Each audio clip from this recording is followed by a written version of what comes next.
If I asked you what is the most defining episode of Thomas and Friends, you'd likely say Escape, or Edward Helps Out, or All at Sea, but I have a different opinion. I think the most definitive, most quintessential, most Thomas the Tank Engine-like episode is Wrong Road. Many of you probably forget about Wrong Road. It's just some random Season 2 episode, right?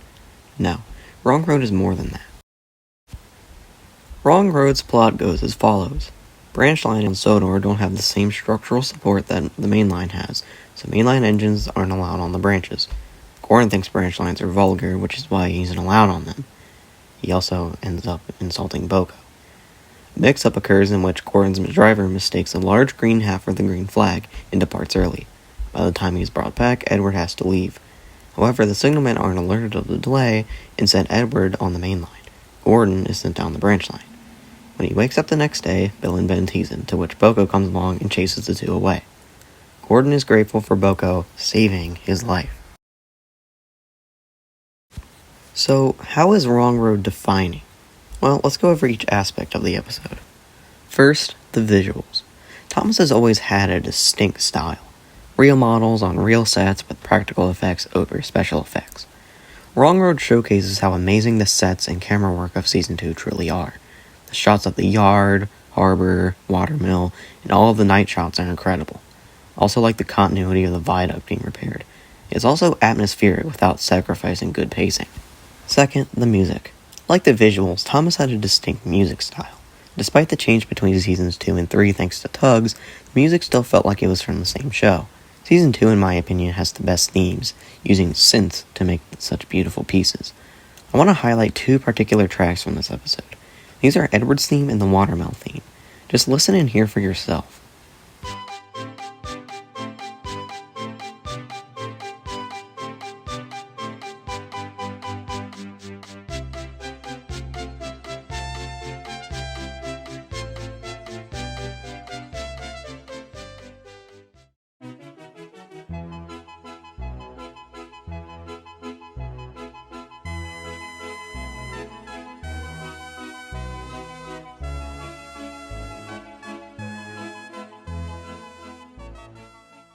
I can't say much about the narrators because I've never actually heard the Ringo Starr version of this episode, simply because I prefer George Carlin's narration. Just fucking dandy! His voices for the characters in this episode are distinct enough that you know who is saying what, but you can still tell it's Carlin.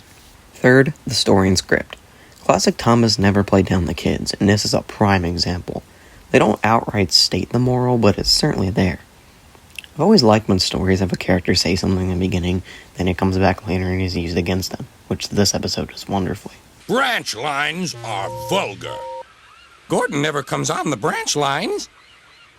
He thinks them vulgar. Gordon pretended he hadn't heard them. This episode is adapted from my favorite Railway Series book, Mainline Engines, and damn, is it a perfect adaptation. I've always liked how this episode came after the Diesel, so we already know Boko, Bill, and Ben. The script is just very tightly written. No one is out of character. It might be a little bit unrealistic for this to happen, but again, it's Sodor. This is the same railway where a chocolate factory siding is at the bottom of a large hill.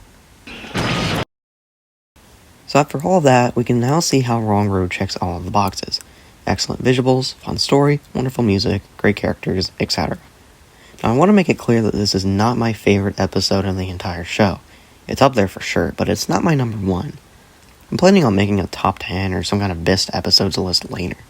Wrong Road is what I believe to be the most Thomas-like episode a Thomas episode can be.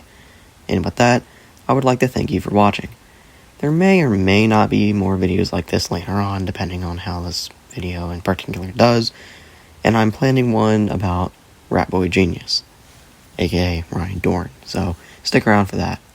Anyway, bye. Boko, my dear engine, save me! No.